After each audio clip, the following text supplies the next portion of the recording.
There are some Michigan Regents discussing the possibility of the University of Michigan leaving the Big Ten Conference. Welcome to episode 328 of College Football's Peek Around the Corner with your host, Greg Flugar. We cover everything in college football because we love everything in college football. And if you do as well, please subscribe to our channel. Smash the like button if you like our content. Share the video with your family and friends. SB Nation, Maize and Brew article came out last night discussing the article of Sports Illustrated.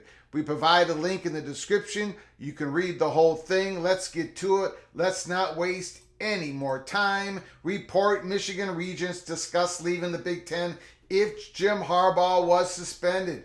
Could Michigan actually leave the Big Ten? Please put down your comments and thoughts in the comments section below the video. This is by Daniel Plutcher, Maize and Blue, SB Nation. The idea of the Michigan Wolverines leaving the Big Ten Conference was preposterous a few weeks ago. But after the Big Ten suspended Jim Harbaugh for the remainder of the regular season, it may be a possibility. According to Sports Illustrated, the Michigan Regents met prior to the suspension and discussed leaving the Big Ten if they felt the Wolverines weren't given due process. Michael Rosenberg, who wrote the SI article, his tweet on his Twitter account, on his X account last week, Michigan's Regents discussed leaving the Big Ten if Jim Harbaugh was suspended without what it believes to be due process, source tells SI. ESPN reported suspension 30 minutes before the Big Ten informed Michigan. The Michigan Petiti fight is on. The Connor Stallion story. An elaborate sign-stealing operation dropped 3 weeks ago, and neither the NCAA nor the Big Ten have discovered any evidence linking Harbaugh having knowledge of the scheme. Still, Tony Petiti and the conference decided to move forward in suspending the Michigan head coach because he, quote-unquote, embodies the university and the football program.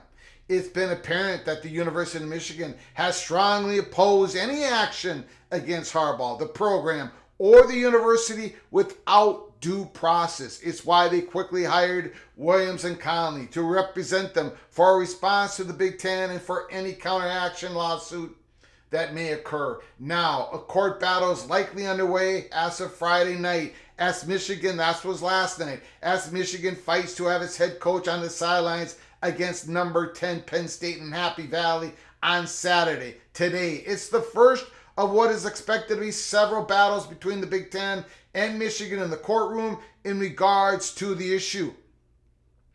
It would be extremely complicated for Michigan to leave the conference, the Big Ten Conference, prior to the 2029-30 due to their TV deal that was struck in August of 2022. It was a 7-year, $7 billion media rights deal with CBS, NBC, and Fox. It was one of the final tasks that was mostly accomplished by former Big Ten Commissioner Kevin Warren. To break that, Michigan would have to receive their grant of rights back, which would include even more lawyers and courtroom hearings. The Big Ten deal made them the most profitable conference in TV revenue by an average of almost $400 million per year, making north of $1.1 billion per season. The SEC is the next closest, making an average of $740 million per year from the 2024 to 2034 with ESPN. Another option could be the ACC, but their top brands have already taken issue to their new TV deals that pay out just under $40 million per season per institution. Yahoo Sports reported that Florida State president was not satisfied with the new payout from the ACC in comparison to the Big Ten and SACC. There have been rumors that Florida State and some other top schools in the ACC may be looking for an exit. The Athletic, Brett McMurphy does not work with The Athletic. Brett McMurphy works with Action Network, tweeted on Friday following Harbaugh's suspension that an industry source compared Petiti to Pac-12 Commissioner George Kliavkoff. Kliavkoff famously botched multiple TV deals that led to the dissolving of the Pac-12 as UCLA, USC, and Oregon and Washington joined the Big Ten. Whether this is just a bluff from the Michigan Regents or a legitimate consideration It should be taken seriously by Petitti and the Big Ten. Major brands across college sports have already swapped conferences in the last 2 years, including schools like Texas and Oklahoma, and a lot that is moving to the Big Ten.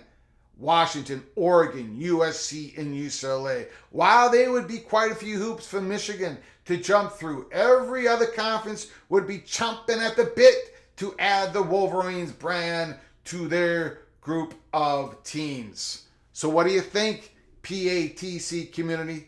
Is it a legitimate threat that Michigan could leave the Big Ten Conference to join another conference?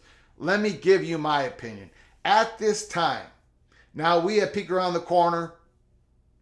I think we have a real good history in regards to realignment. And we haven't heard any of this yet. But if it pops up, if one of my BTM and his associates or people that I talk to, if they bring it up to me, if they say there's something percolating, I will report to you ASAP. I would tell you, yes, there's things going on at Michigan that they might be looking to leave the conference.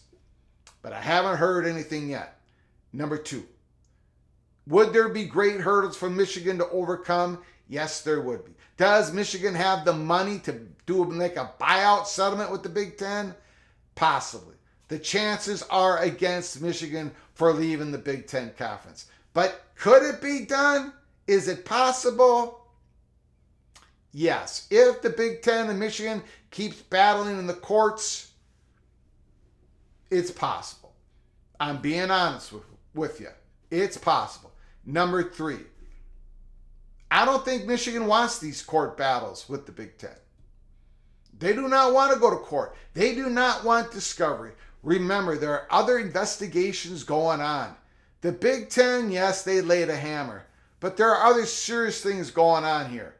There's the FBI investigation. There's the NCAA investigation. Now, the FBI investigation has something to do with something else, but the NCAA investigation in this, there's more evidence coming through. This could be just the first volley. Now, number 4, in regards to due process, that seems to be what Michigan is hanging on. Due process. They haven't denied any of the evidence of in-person scouting, of filming future opponents. They haven't denied any of that. So the evidence is irrefutable, and there's a lot of it. So Michigan started getting that evidence on October 18th. So Michigan's battle is now due process. That is what they're hanging on, due process. Okay, due process. Let's talk about due process. Did Connor Stalions, who was suspended on October 18th, suspended by the University of Michigan, did he get his due process? Why was he suspended so quickly? Michigan's Jim Harbaugh, representing the University of Michigan, who was sanctioned by the Big Ten, was suspended on November 10th, weeks after Connor Stalions was suspended. Michigan and Jim Harbaugh got a lot more due process than Connor Stalions did with Michigan. The evidence is overwhelming. There was no denial of Michigan that this happened. And plus you have 13 other schools lining up in back of the commissioner. Plus you have the Big Ten bylaws that simply show that the commissioner has the ability to put this penalty on Michigan during the season. The Big Ten has done it before with other Big Ten universities. And let me finish with this. The University of Michigan is an unbelievably great institution, a huge research, successful academic institution. Huge brand, powerful brand. Of course, they would be accepted by the SEC and any other conference. I don't think any other conference is an option. Michigan's not going to the ACC. Not signing that grant of rights to 2036. Not taking $20 million less every year versus them staying in the Big Ten. Yes, they would bump up everybody's revenue in the ACC, but they'd still be a good $20, $25 million short of the Big Ten schools. Michigan's option is the SEC.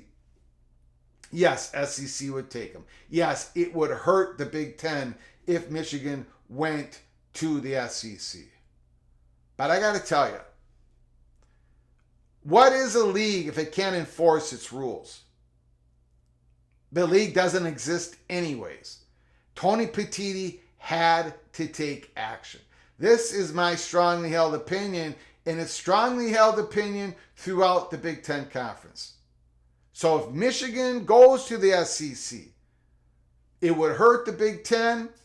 Michigan would make a whole lot of money, get a whole lot of exposure in the SEC. But I hope, in ending this episode 328, I hope that Michigan becomes the University of Michigan again. Whether they stay in the Big Ten or go to the SEC, I hope University of Michigan becomes the University of Michigan instead of becoming Harbaugh Technical Institute of, you fill in the blank.